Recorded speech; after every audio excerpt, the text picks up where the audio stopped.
నమస్తే,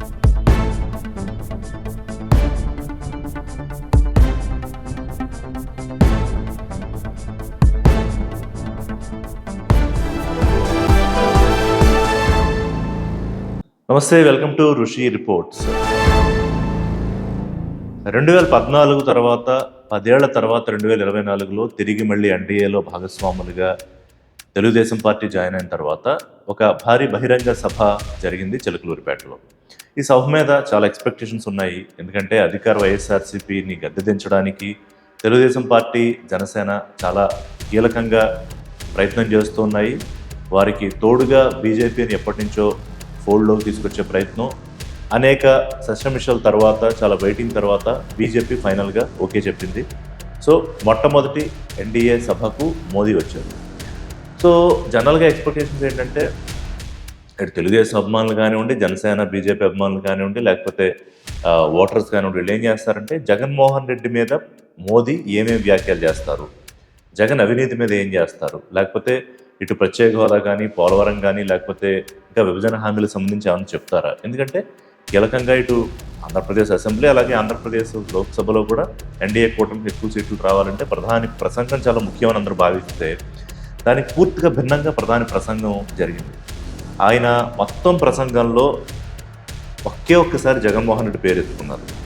అది కూడా జగన్ అవినీతి ప్రభుత్వాన్ని అనే సందర్భంలో ఒకసారి ఎత్తుకున్నారు. ముఖ్యంగా జగన్ ప్రభుత్వంలో మంత్రుల అవినీతి గురించి మాట్లాడారు.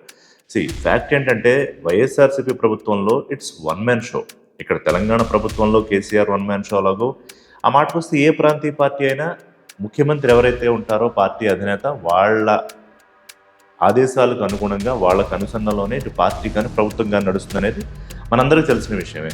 మరి ఎందుకని మోదీ జగన్మోహన్ రెడ్డిని ఒక మాట అనలేదు, పల్లెత్తు మాట అంటే ఇక్కడ వినిపిస్తుంది ఏంటంటే అఫీషియల్గా ఎన్డీఏలోకి తెలుగుదేశం పార్టీని భాగస్వామిగా తీసుకున్నారు.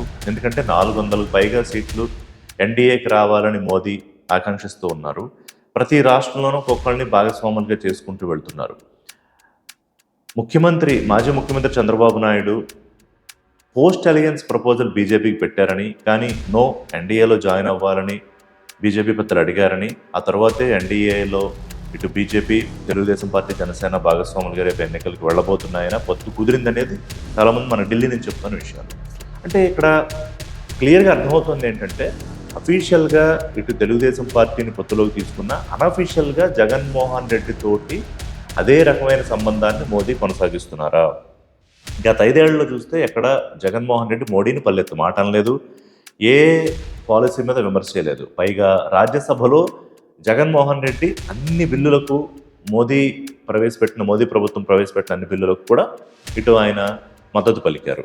సో పూర్తి స్థాయిలో తాజాగా బడ్జెట్కి సంబంధించి గవర్నర్ ప్రసంగానికి సమాధానం చెప్పేటప్పుడు కూడా జగన్మోహన్ రెడ్డి అసెంబ్లీలో ముఖ్యమంత్రిగా చాలా స్పష్టంగా చెప్పారు, కేంద్రం అన్ని రకాలుగా సహకారాలు అందిస్తోంది, అది సహకారం మేము కోరుకుంటున్నామని. పొత్తు జరుగుతుందని దశలో కూడా ఢిల్లీ వెళ్ళి చివరిదాకా ఆయన విశ్వ ప్రయత్నాలు చేశారు తెలుగుదేశం పార్టీని ఎన్డీఏ పొత్తులోకి తీసుకోకుండా ఉండడానికి. సో ఇక్కడ ఎవరి రాజకీయ అవసరాలు వాళ్ళకున్నాయి. ఇక్కడ పవన్ కళ్యాణ్ ఒక కీలక పాత్ర పోషించారు తెలుగుదేశం పార్టీని బీజేపీని కలిపి ఉంచడానికి, లేదా జనసేన తెలుగుదేశంతో కలిపి పోటీ చేయాలంటే బీజేపీలోంచి బయటకు వచ్చేయాలి. అది వద్దనుకున్నారు పవన్ కళ్యాణ్, ఎందుకంటే ఆయన ఈక్వేషన్స్ ఆయనకున్నాయి. సో ఇక్కడ జగన్మోహన్ రెడ్డి వర్గం నుంచి ఈ పార్టీకి పెద్ద స్థాయిలో ప్రధాని మీద విమర్శలు చేయాలి, కానీ విమర్శ చేయడానికి అక్కడ అవకాశమే లేదు. ఎందుకంటే ఆయన జగన్మోహన్ రెడ్డిని ఏమీ అనలేదు. పైగా ఫోకస్ కాంగ్రెస్ పార్టీ మీద చేశారు. కాంగ్రెస్ పార్టీ 0, బీజేపీ కన్నా కనీసం 1% సీట్లు వచ్చాయి, కానీ గతంలో కాంగ్రెస్ పార్టీకి ఆ సీట్లు కూడా రాలేదు. విభజన తర్వాత ఇప్పటికీ కాంగ్రెస్ పార్టీని ఆంధ్రప్రదేశ్ ప్రజలు క్షమించలేదు. మరి ఎందుకని కాంగ్రెస్ పార్టీని అంత పెద్ద ఎత్తున ఆయన విమర్శించారు, మాట్లాడారు. ఇటు జగన్మోహన్ రెడ్డి, షర్మిల ఒకే కుటుంబానికి చెందిన వాళ్ళు 2 పార్టీల నుంచి రాజకీయం చేస్తున్నారు, ఆంధ్రప్రదేశ్ ప్రజలు అర్థం చేసుకోవాలి అని పిలుపునిచ్చారు. సో నిజంగానే షర్మిల, జగను ఒకే అవగాహనతో ఉండి ఈవిడ కాంగ్రెస్లోకి వెళ్ళి రాజకీయం చేస్తున్నారా లేదా, మరి మోదీ వారికి ఉన్న ఇన్ఫర్మేషన్తో అన్నారా, లేకపోతే డైవర్షన్ పాలిటిక్స్ చేశారా అనేది ఒక అంశం అయితే, మొత్తంగా ఇక్కడ నేను చెప్పదలుచుకుంది ఏంటంటే చంద్రబాబు నాయుడు గారి గురించి ఎక్కడా మోడీ ప్రస్తావించలేదు. వారి అనుభవం గురించి కానీ, గతంలో వారు చేసిన కార్యక్రమాల గురించి కానీ, రేపు ముఖ్యమంత్రిగా చంద్రబాబు నాయుడు అవుతారని కానీ ఎక్కడా అనలేదు. లేకపోతే పవన్ కళ్యాణ్ గురించి కూడా విడిగా ఎక్కడా ప్రస్తావించలేదు. చంద్రబాబు, పవన్ కళ్యాణ్‌లు కలిసి ఆంధ్రప్రదేశ్ హక్కుల కోసం గత కొద్ది కాలంగా పోరాడుతున్నారు. వికసిత్ భారత్‌లో భాగంగా ఆంధ్రప్రదేశ్‌లో ఎన్‌డీఏ ప్రభుత్వం అధికారంలోకి వస్తే ఇవన్నీ సాధ్యపడతాయి అని ఆయన దాన్ని జనరలైజ్ చేసి చెప్పారు గానీ, ఎక్కడ ఎన్‌డీఏ ప్రభుత్వంలో చంద్రబాబు నాయుడు నేతృత్వంలో ప్రభుత్వం ఏర్పడుతుంది అని ఆయన చెప్పలేదు. ఎందుకనంటే చాలా క్లియర్‌గా బీజేపీ నేతృత్వంలో అని ఎక్కడన్నా వేరే చోట్ల చెప్తారు. కానీ ఇక్కడ బీజేపీ లీడ్ రోల్ కాదు. బీజేపీ తోక పార్టీ ఆంధ్రప్రదేశ్‌లో. అంటే ఒక చిన్న భాగస్వామి. పెద్ద పార్టీ తెలుగుదేశం పార్టీ, ఆ తర్వాత జనసేన ఓట్ల షేర్ విధంగా చెప్తున్నాను నేను. మీకు ఒకసారి 2018, 19 ఎన్నికలు ఒకసారి మీకు గుర్తు చేస్తా. అక్కడ తెలుగుదేశం పార్టీకి 39.17% ఓట్లొచ్చాయి. అలాగే జనసేనకి 7.2% ఓట్లొచ్చాయి. సో 151 సీట్లతో పెద్ద పార్టీగా అవతరించి అధికారంలోకి వచ్చింది జగన్మోహన్ రెడ్డి పార్టీ. కానీ బీజేపీకి లెస్ దెన్ 1%.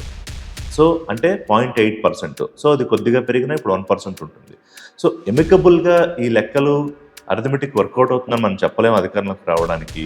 కానీ ఇక్కడ ఎందుకని మోదీ పూర్తి స్థాయిలో జగన్మోహన్ రెడ్డిని కానీ, వైఎస్ఆర్సీపీని కానీ, వారి ప్రభుత్వాన్ని కానీ విమర్శించలేదు.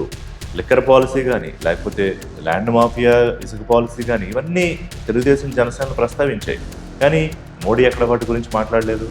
సో ఇప్పటికైతే జగన్మోహన్ రెడ్డితోటి ఆయన శత్రుత్వం కోరుకోవట్లేదా?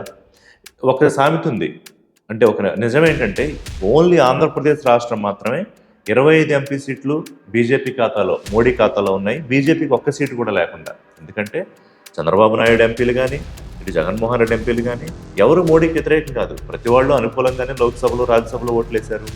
అండ్ రాజ్యసభలో మొట్టమొదటిసారిగా తెలుగుదేశం పార్టీ తన ప్రాతినిధ్యాన్ని కోల్పోబోతోంది ఏప్రిల్ తర్వాత. వేరే జగన్మోహన్ రెడ్డి 11 మంది రాజ్యసభ సభ్యులు ఉన్నారు. మరి ఈ లెక్కలన్నీ పరిగణలోకి తీసుకుంటున్నారా?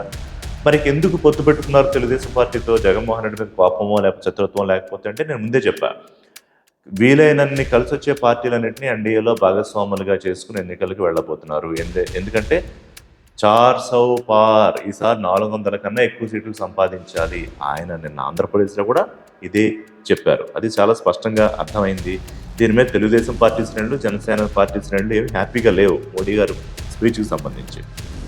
ఇక నిన్న జరిగిన చిలకలూరిపేట మీటింగ్ వైఎస్ఆర్సీపీ భాషలో చెప్పాలంటే మైక్ ఫెయిలు, మీటింగ్ ఫెయిల్ అని. దీన్ని పూర్తిగా కొట్టిపడేయలేము. మైక్ ఫెయిల్యూర్ అనేది ఒక చిన్న గ్రామ పంచాయతీ జడ్పీటీసీ సభల్లోనే దానికి సంబంధించి చాలా పెద్ద కేర్ తీసుకుంటారు. అలాంటి సాక్షాత్తు దేశ ప్రధానోస్తోన్న సభలో 10-15 సార్లు మైక్ కట్ అయింది. చంద్రబాబు నాయుడు మాట్లాడేటప్పుడు, పవన్ కళ్యాణ్ మాట్లాడేటప్పుడు, ప్రధాని మోదీ మాట్లాడేటప్పుడు అయితే ఆయన 2-3 నిమిషాలు కామ్గా ఉండిపోతే ఛానల్స్ లైవ్లో మ్యూజిక్ వేసుకోవాల్సి వచ్చింది. అంటే ఇంత ఆర్గనైజేషనల్ ఫెయిల్యూరా ఒక పెద్ద భారీ ఈవెంట్ చేసేటప్పుడు. ఇక మైక్ పోడియం మీద జనాలు పడిపోతుంటే పోలీసులు జస్ట్ విచిత్రం చూసినట్టు అలా చోద్యం చూస్తున్నారు. అలాగే అక్కడ పెద్ద పెద్ద పోల్స్ మీదకి జనం ఎక్కుతుంటే సాక్షాత్తు ప్రధానమంత్రి పిలుపునివ్వాల్సి వచ్చింది, దయచేసి దిగండి, మీకు ఏమన్నా ప్రమాదం అయితే నాకు బాధ కలుగుతుంది అంటే పోలీసులు పూర్తి స్థాయిలో ఈ మీటింగ్ ఆర్గనైజేషన్ విషయంలో చేతులెత్తేశారు. అలాగే కిలోమీటర్ల మేర ట్రాఫిక్ జామ్. అంటే ఇది కావాలని చేశారా? ఈ సభ సక్సెస్ కాకూడదని వాళ్ళకి ఏమన్నా ఆదేశాలు వచ్చాయా? మరి పోలీసులు వాళ్ళ బాధ్యతలు, విధులు ఎందుకు నిర్వర్తించలేదు? ఇవన్నీ కూడా ప్రశ్నలు. ఓవరాల్గా ఏంటంటే ఈ నిర్వహణ లోపాలు చాలా స్పష్టంగా కనిపించాయి. స్టేజ్ మీద కూడా నిర్వహణ లోపాలు కనిపించాయి. అలాగే ఇటు చాలా హైలైట్ అవుతుంది మోడీ ఏం చెప్పబోతున్నారు అనే దాని గురించి కూడా అది చెప్పగానే సాగింది. సో ఓవరాల్గా దీన్ని సమ్మప్ చేయాలంటే ఎన్డీఏ మళ్ళీ కుదిరి పొత్తు ఏర్పడిన తర్వాత 2014 తర్వాత 10 ఏళ్ల తర్వాత వచ్చిన మోడీ ఎన్డీఏకి సంబంధించి ప్రధానంగా ఏం చెప్తారు, అధికారంలోకి రావడానికి ప్రధానంగా ఏమేమి కారణాలు చెప్తారు, జగన్మోహన్ రెడ్డి ప్రభుత్వాన్ని ఎందుకు ఓడించాలని పిలుపునిస్తారు, రేపు ప్రభుత్వం ఎవరి ఆధ్వర్యంలో ఏర్పడుతుంది, ఏమేం చేయబోతున్నాము, గతంలో ఇచ్చిన హామీల అమలు ఎలా జరుగుతుంది, వీటన్నిటికి సంబంధించిన ప్రస్తావన ఎక్కడా లేదు. మోదీ వచ్చారు, వెళ్ళారు.